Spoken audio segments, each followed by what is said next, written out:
See, D, F, G, H, I and M are sitting in a row. I and M are in the center, and F and D are in the beginning and at the end. G is sitting on the left of D. Then who is sitting on the right of F ன்னு கேட்குறாங்க. அதாவது ஒரு reasoning question இது.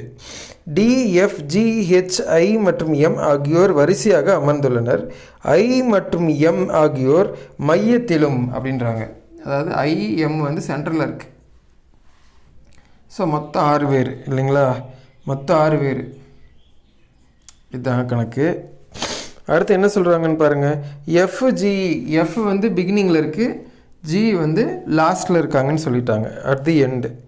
சரி, F and D வந்து லாஸ்ட்டில், ஃபஸ்ட்டில் எஃப்பும் டி வந்து லாஸ்ட்லேயும் இருக்காங்கன்னு சொல்லிட்டாங்க. டி ஆர் அட் தி பிகினிங்னு சொல்லிட்டாங்க.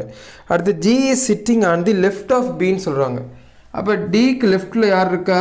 ஜி தான் இருக்கா. சரி, அப்போது எஃப்க்கு ரைட்டில் யார் இருக்கான்னு கேட்குறாங்க.